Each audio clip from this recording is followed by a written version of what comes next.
شیخ اعظام نے ایسے 10 اعمال قرآن و حدیث سے واضح فرمائے ہیں کہ اگر ان 10 اعمال میں سے کسی عمل کو بھی اختیار کر لیا جائے تو انسان کو اللہ تعالیٰ اس عمل کی برکت سے آخری وقت میں کلمے کی توفیق عطا فرما دیں گے۔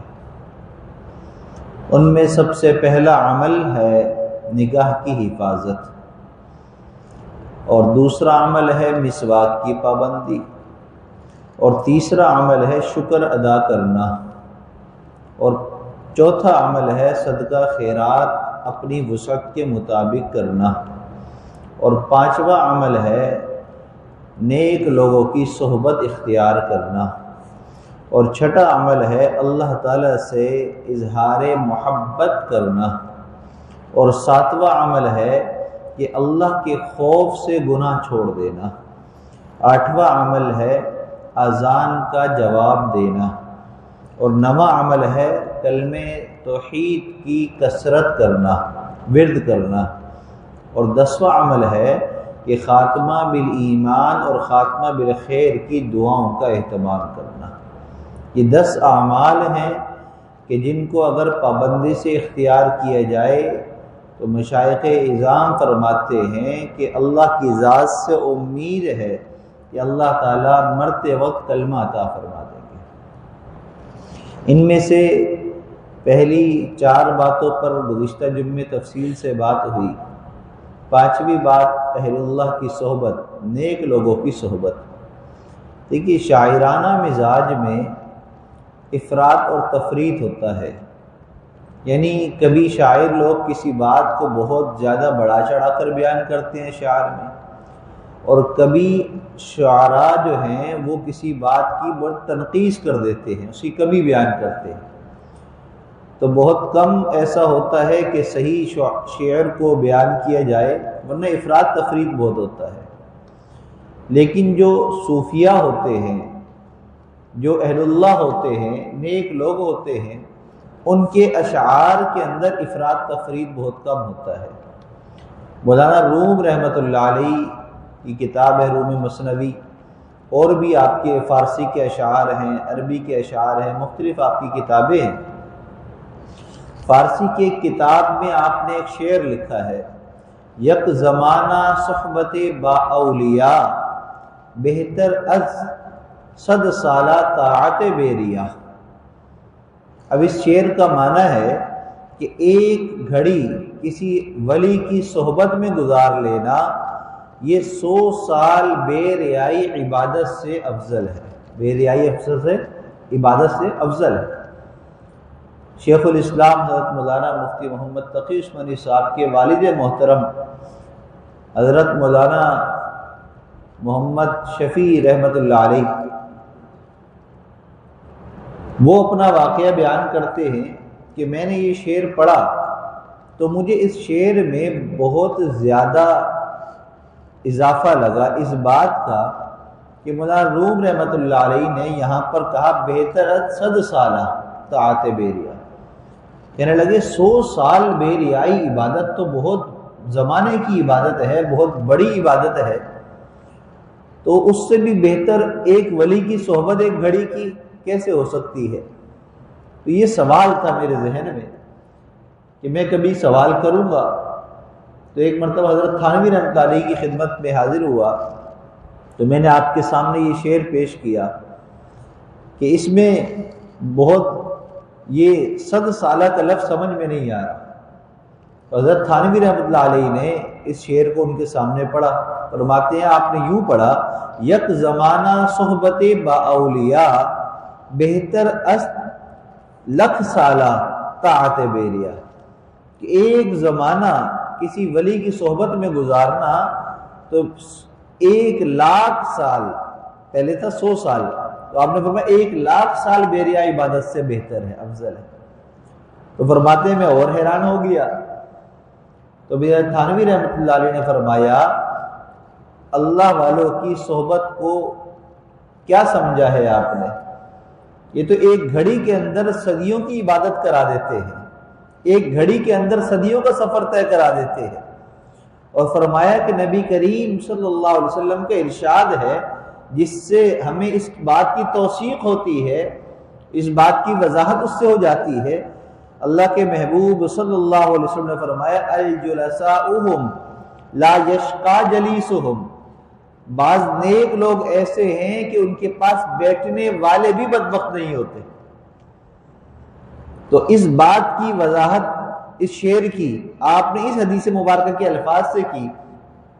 کہ آپ کا جو ارشاد ہے اس سے ہمیں یہ سمجھ میں آتا ہے کہ یہ بات درست ہے، اس لیے کہ آپ نے یہ فرمایا ہے کہ بعض نیک ایسے بھی ہیں کہ جن کے پاس بیٹھنا،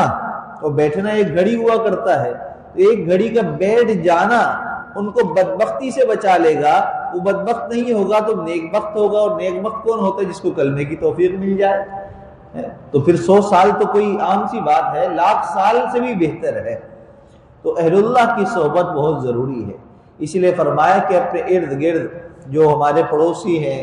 یا ہمارے کاروبار دکانداری کے میں ہمارے ساتھی ہیں، ہمارے بزنس پارٹنر ہیں، یا ہمارے ساتھ نوکریاں کرنے والے ہمارے دوست احباب دوست ہوتے ہیں، یا ہمارے محلے دار ہیں، یا ہمارے خاندان کے لوگ ہیں جن کے پاس ہمارا میل ملاپ رہتا ہے، اٹھنا بیٹھنا رہتا ہے، تو ہم کوشش کریں کہ ہم خود بھی نیک صحبت اختیار کریں اور ایسے لوگوں کو بھی نیکوں کی صحبت میں لانے کی کوشش کریں،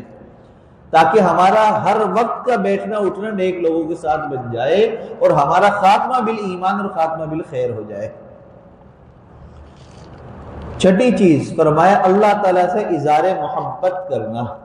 اللہ تعالیٰ سے اظہار محبت کرنا۔ زندگی بھر میں ایک مرتبہ بھی اگر کوئی شخص اللہ تعالیٰ سے اظہار محبت کر لے تو مشائخ فرماتے ہیں کہ اللہ اس محبت کے بدلے میں قیامت کے دن ضرور بخشش فرما دے گا،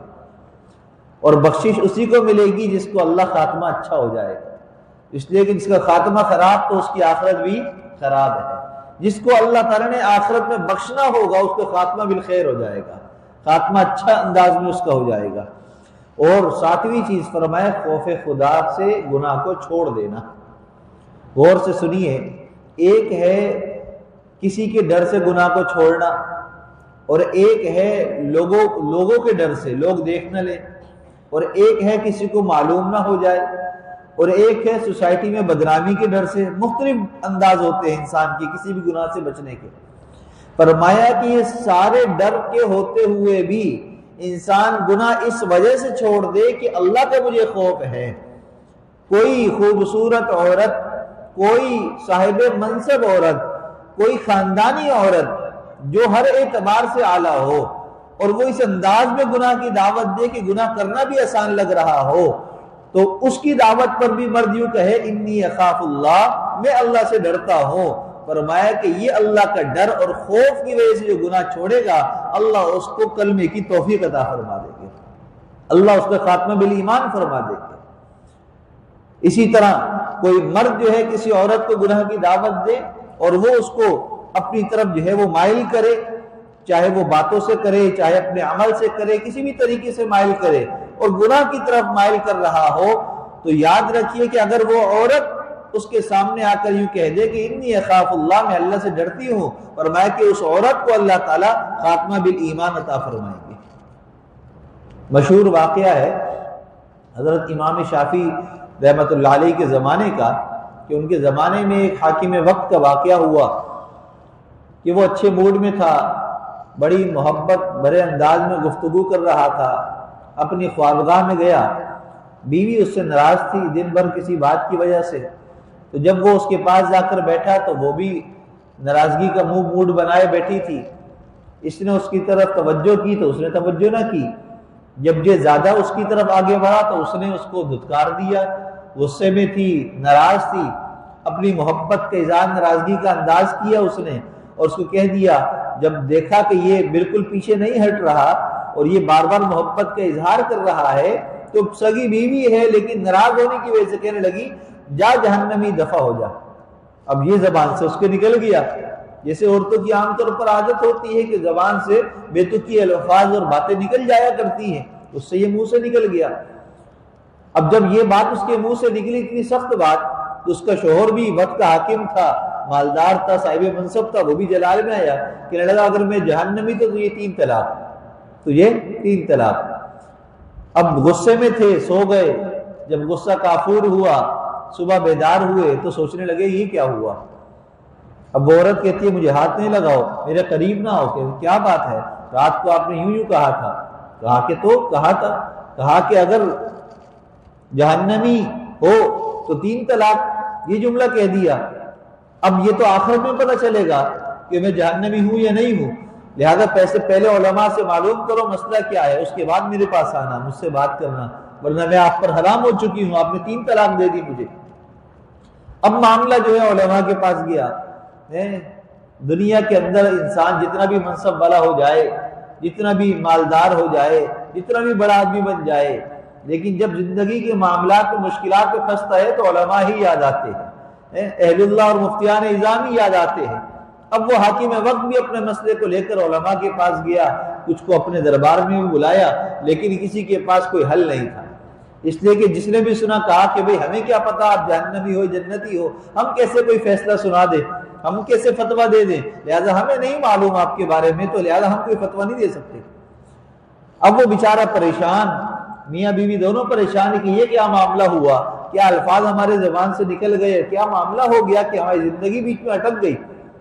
کسی نے کہا کہ امام شافعی کے بارے میں کہ وہ وقت کے بڑے امام ہیں، بڑے عالم ہیں، ان کے پاس جائیے، اللہ کی طرف سے ان کو ایسا علم عطا ہوا ہے کہ کوئی نہ کوئی مسئلے کا حل نکل آئے گا۔ تو امام شافعی رحمۃ اللہ کی خدمت میں یہ بھی مسئلہ آیا، آپ نے اس آدمی کو بلایا، اس سے کچھ گفتگو کی، اس کی نجی زندگی کے بارے میں اس سے معلومات لی، اور پھر مسکرا کر کہا کہ جاؤ اپنی بیوی کے ساتھ جا کر عیش کرو، تمہارے کوئی طلاق نہیں ہوئی۔ اب وہ حیران، اچھا بھی طلاق نہیں ہوئی، جو وقت کے اور علماء تھے وہ تو فتویٰ لے کر چل پڑا کہ مجھے تو طلاق نہیں ہوئی اپنی زندگی گزارنے کے لیے، لیکن جو اور علماء کو پتہ چلا تو وہ امام شافعی کے پاس آ گئے کہ آپ نے اتنی بڑی بات کیسے کہہ دی، آپ کو کیسے پتہ چلا کہ یہ آدمی جہنمی نہیں ہے۔ اس لیے کہ جنت جہنم کا فیصلہ تو دنیا میں نہیں ہے، آخرت میں ہے، لہذا یہاں کسی کے بارے میں کیسے ہم فتویٰ دے سکتے ہیں۔ آپ نے فرمایا پریشان نہ ہو، میں نے اس سے معلوم کیا اس کی زندگی کے حالات، اس نے ایک واقعہ اپنا سنایا، اور واقعہ یہ سنایا، کہنے لگا کہ ایک دفعہ میں اپنے جو ہے وہ گھر پر آیا آرام کرنے کے لیے، دوپہر کا وقت تھا، قیلولے کا وقت تھا، تو میں نے دیکھا کہ میرے گھر کی جو خادمہ ہے، جو نوکرانی ہے، وہ میرے بیڈ روم کو صاف کر رہی ہے۔ اب وہ صفائی کر رہی تھی، نوجوان تھی، میری اس پر نظر پڑی تو میرے دل کے اندر جو ہے وہ بے ایمانی آ گئی، میری نظر اس کی طرف بھٹک گئی، بد نظری ہوئی، تو میرا دل اس کی طرف مائل ہوا، تو میں کمرے میں تھا، میں نے کمرہ بند کر لیا، اب وہ اندر تھی، خادمہ تھی، میں اس کی طرف جب بڑھنے لگا تو اس نے کہا کہ اللہ کے بندے، اللہ سے ڈر، مجھ کو نہ چھو، مجھ کو ناپاک نہ کر۔ اس نے مجھے کہا اتق اللہ، اللہ سے ڈر، مجھے اللہ کا واسطہ دیا۔ جب اس نے مجھے واسطہ دیا تو میں فوراً اللہ کے ڈر کی وجہ سے بچ گیا، اور میں نے دروازہ کھول کر اس کو باہر نکال دیا۔ تو جی امام شافعی فرماتے ہیں کہ اس نے اپنا یہ واقعہ مجھے سنایا، تو میں نے اس بنیاد پر فتویٰ دیا کہ جا تو جہنمی نہیں ہے تو اپنی بیوی کے ساتھ رہے، اس لیے کہ قرآن پاک میں اللہ تعالیٰ فرماتے ہیں وَأَمَّا مَنْ خَافَ مَقَامَ رَبِّهِ وَنَهَى النَّفْسَ عَنِ الْهَوَىٰ فَإِنَّ الْجَنَّةَ هِيَ الْمَأْوَىٰ۔ جو اپنے نفس کو گناہ سے اللہ کے خوف کی وجہ سے روک لیتا ہے تو اس کو چاہیے کہ اپنا ٹھکانہ جنت کو بنا لے، لہذا اللہ کے ڈر کی وجہ سے جو گناہ سے بچتا ہے اللہ اس کو جنت کا وعدہ اس سے فرما رہے ہیں، تو جنت تو بغیر کلمے کے ملے گی نہیں، لہذا یہ جنتی ہوا جہنمی نہ ہوا۔ تو اللہ کے ڈر اور خوف کی وجہ سے جو مرد جو عورت گناہ کرنا چھوڑ دیتے ہیں، اللہ کے محبوب صلی اللہ علیہ وسلم نے فرمایا اللہ تعالیٰ ان کو جنت عطا فرمائیں گے اور مرتے وقت کلمے کی توفیق عطا فرما دیں گے۔ تو اگر ہم چاہتے ہیں کہ ہمارا خاتمہ بالخیر ہو تو ہم گناہوں سے 100% اپنے آپ کو بچائیں۔ 8واں عمل فرمایا کہ اذان کا جواب دینا۔ حدیث مبارکہ کا مفہوم ہے کہ جب مؤذن اذان کہے تو سننے والوں کو چاہیے کہ اس کے آواز کو سنیں، اور جو مؤذن کہے وہی کہے، اللہ اکبر کے بدلے اللہ اکبر، سارے کلمات۔ ہاں جب مؤذن کہے حی علی الصلاح حی علی الفلاح تو اس کے جواب میں کہیں لا حول ولا قوت الا باللہ، اور جب مؤذن اذان ختم کر لے تو پھر درود پاک پڑھیں، اللہم صلی علی سیدنا محمد وعلی آل سیدنا محمد وبارک وسلم، یہ بھی درود پاک ہے مختصر، یہ درود ابراہیمی پڑھ لیں اور درود پاک پڑھ کر پھر دعا پڑھیں، اللہم رب ہذہ الدعوۃ التامہ، اذان کے بعد کی دعا پڑھیں۔ آخری الفاظ حدیث مبارکہ کے یہ ہیں کہ جو شخص مؤذن کی اذان کو سنے اس کا جواب دے اور پھر درود پاک پڑھ کر دعا پڑھے، تو اللہ کے محبوب صلی اللہ علیہ وسلم نے فرمایا کہ جو بھی ایسا کرے گا تو میری شفاعت اس کو ملے گی، قیامت کے دن میری شفاعت کا وہ حقدار بن جائے گا۔ اب شفاعت کس کو ملے گی؟ جس کا خاتمہ بالخیر ہوگا،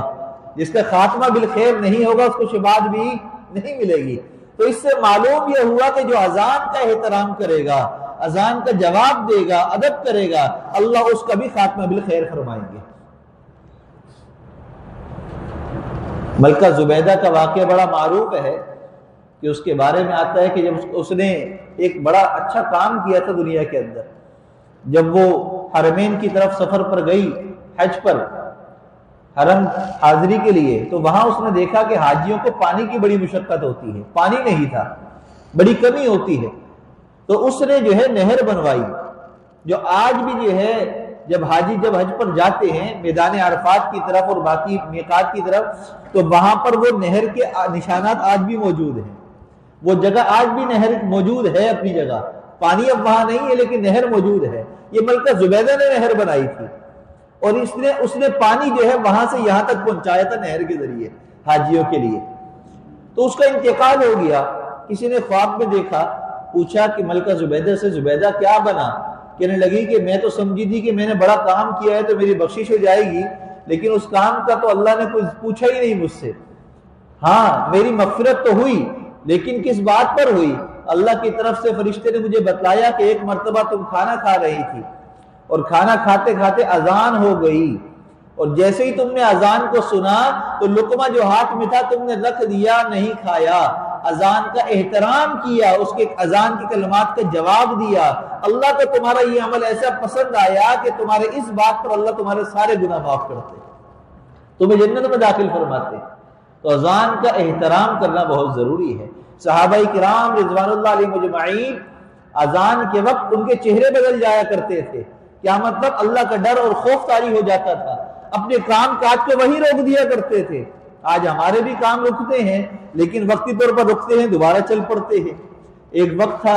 پہلے گھروں کے اندر بڑے ٹی وی ہوا کرتے تھے، اب تو اسکرینیں اور موبائل آ گئے، ٹی وی کی ضرورت ہی نہیں ہے، چھوٹے چھوٹے موبائل ہاتھوں کے اندر، سب کے ہاتھ میں ٹی وی موجود ہے۔ وہ بڑا ٹی وی ہوتا تھا، اس پر کپڑے ڈلے ہوتے تھے، اس پہ کور بنے ہوئے آتے تھے، تو اذان کے وقت میں، مغرب کے وقت میں خاص طور پر وہ کور ڈل جاتے تھے، ٹی وی بند ہو جاتے تھے۔ اذان کا احترام ہوتا، اور مغرب کی اذان نماز کا اہتمام خاص طور پر گھروں میں اور مسجدوں میں اہتمام ہوتا تھا۔ لیکن اب دور بدل گیا، بے حسی بڑھ گئی ہے، بے عملی بڑھ گئی ہے، بے احترامی بڑھ گئی ہے، جس کی وجہ سے محرومی ایسی ہم پر چھائی ہے کہ اب اذان کے وقت آواز ہلکی ہوتی ہے، بند کبھی بھی کچھ نہیں ہوتا۔ اب نہیں اسکرین بند ہوتی، اگر موبائل پر ٹون بج گئی تو فون اٹینڈ کر لیں گے، یہ نہیں سوچیں کہ اذان ہو رہی ہے، اذان شروع ہو جاتی ہے، باتیں چل رہی ہوتی ہیں۔ تو اذان کی بے احترامی کی وجہ سے انسان آخری وقت میں کلمے سے محروم ہو سکتا ہے، لہذا اس گناہ سے اپنے آپ کو ہم بچائیں اور اذان کا احترام کیا کریں، اذان کے جواب دینے کا اہتمام کیا کریں، اللہ اس کی برکت سے مرتے وقت کلمہ عطا فرما دیں گے۔ نواں عمل فرمایا کہ جس چیز کا تذکرہ تم کرو گے آخری وقت میں وہی تذکرہ زبان پر جاری ہوگا، اس لیے اگر چاہتے ہو کہ آخری وقت میں لا الہ الا اللہ محمد رسول اللہ زبان پر جاری ہو جائے تو صبح شام اپنی زبان کو اس کلمے سے تر رکھا کرو، لا الہ الا اللہ، لا الہ الا اللہ۔ کتنے ہی واقعات تجربے میں، مشاہدے میں آئے ہیں کہ انتقال کے وقت میں مختلف آوازیں لوگ نکالتے ہیں، کنڈکٹر مر جاتا ہے تو وہ آوازیں علاقوں کی نکال رہا ہوتا ہے، سبزی فروش مر جاتا ہے تو سبزیوں کی آوازیں نکالتا ہے، وجہ کیا ہے؟ وہ زندگی بھر یہی کلمات زبان سے کہتا رہا تو آخری وقت میں وہی کلمات اس کی زبان پر چلے ہوتے ہیں۔ تو ہمیں چاہیے کہ ہم اپنی زندگی کے اندر اپنی زبان پر وہی کلمات کو رکھیں جو ہم آخری وقت میں چاہتے ہیں، اور وہ ہے لا الہ الا اللہ، لا الہ الا اللہ۔ صبح شام وقت کا تعین کر کے ہم اس کا اہتمام کریں، 100 مرتبہ صبح تسبیح پڑھیں، 100 مرتبہ شام کو پڑھیں، اللہ کی اس کی برکت سے ہمیں آخری وقت میں کلمے کی توفیق عطا فرما دے۔ آخری بات فرمایا کہ خاتمہ بالخیر چاہتے ہیں تو اس کے لیے دعاؤں کا اہتمام کریں۔ ہاں، اور دعا کیا ہے؟ اللہم بارک لنا فی الموت وفیما بعد الموت، اے اللہ میری موت میں بھی برکت عطا فرما، میری موت کے بعد کی زندگی میں برکت عطا فرما۔ وہ جو برکت موت میں ملے گی، وہ موت کی برکت کیا ہے؟ کلمے والی موت مل جائے گی۔ ہاں، حسن خاتمہ کی دعا کا اہتمام کرنا، اللہ مرتے وقت کلمے کی توفیق عطا فرما، اللہ تعالیٰ سے حسن ظن رکھتے ہوئے دعاؤں کا اہتمام کرنا۔ ربنا آتنا فی الدنیا حسنہ وفی الآخرۃ حسنہ وقنا عذاب النار، اللہ تعالیٰ سے اچھائی کی، بھلائی کی دعا کا اہتمام کرنا۔ اللہم انی اعوذ بک من النار، اللہم انی اسألک الجنہ وجنۃ الفردوس، جنت کا سوال کرنا، جہنم سے پناہ مانگنا، یہ وہ دعائیں ہیں جس کی وجہ سے اللہ خاتمہ بالخیر فرمائیں گے، خاتمہ بالایمان فرمائیں گے۔ آخری بات، حضرت ابو ذرا ایک محدث گزرے ہیں، درس حدیث دیا کرتے تھے، آپ کا آخری وقت بیمار تھے، بستر پر تھے، شاگردوں نے دیکھا کہ حضرت پر جو ہے وہ آخری وقت آ رہی ہے، ایسا لگتا ہے کہ ابھی روح جو ہے پرواز کر جائے گی، اب کلمے کی تلقین کرنی ہے، کیسے کریں؟ اب ہمارے ہاں کلمے کی تلقین کیسے ہوتی ہے؟ بھائی کلمہ پڑھاؤ، اس کو کلمہ پڑھاؤ، سارے کھڑے ہو کر کیا کہتے ہیں؟ کلمہ پڑھاؤ۔ بھائی کلمہ پڑھاؤ، کلمہ پڑھاؤ یوں کہنے سے تلقین نہیں ہے، یہ تلقین نہیں ہے، یہ غلط طریقہ ہے، ایک بات۔ دوسری ہمارے یہاں غلطی، اگر کوئی بیماری کے ساتھ انتقال کرتا ہے تو اکثر ہاسپٹل میں ہوتا ہے، اور ہاسپٹل کے اندر آخری تکلیف کے وقت میں ڈاکٹر انجیکشن لگا دیتے ہیں، بعض بے ہوشی کے انجیکشن ہوتے ہیں۔ اگر آپ کو یہ محسوس ہو جائے کہ ہمارے جو یہ بڑے ہیں، جو بیمار ہیں، والد ہیں، والدہ ہیں، بیوی ہے، شوہر ہے، جو بھی ہے، ان کا طبیعت صحیح نہیں ہے، کبھی بھی روح پرواز کر سکتے، تو کبھی بھی ڈاکٹر کو ایسی دوا نہ دینے دیں جس سے بے ہوش ہو جائے، اس لیے کہ اگر وہ بے ہوشی میں چلا گیا تو بغیر کلمے کے چلا جائے گا۔ آخری وقت میں ہوش میں ہونا ضروری ہے، اس لیے کہ ہوش میں ہونے سے فائدہ کیا ہوگا؟ اللہ کلمے کی توفیق عطا فرما دیں گے، اور کلمے کی تلقین کرنا بھی آسان ہو جائے گا۔ تو ہمیں اس عمل میں بھی آخری وقت کے اندر بہت اہتمام کرنا چاہیے، کلمے کی تلقین کرنی چاہیے۔ اب کلمے کی تلقین کیا ہے؟ کلمے کی تلقین یہ ہے کہ اس کے پاس کھڑے ہو کر کلمہ شہادت پڑھ لینا پڑھنے لگ جائیں، آپ جو پڑھیں گے وہی اس کی زبان پر اللہ جاری فرما دیں گے، اس کو کہتے ہیں تلقین کرنا۔ تو ابو ذرا رحمت اللہ علیہ محدث وقت تھے، حدیث کا درس دیا کرتے تھے، اب ان کے شاگردوں نے دیکھا کہ حضرت کا آخری وقت ہے، کیسے کلمہ آپ کو تلقین کرے، تو انہوں نے ایک اچھی ترکیب نکالی،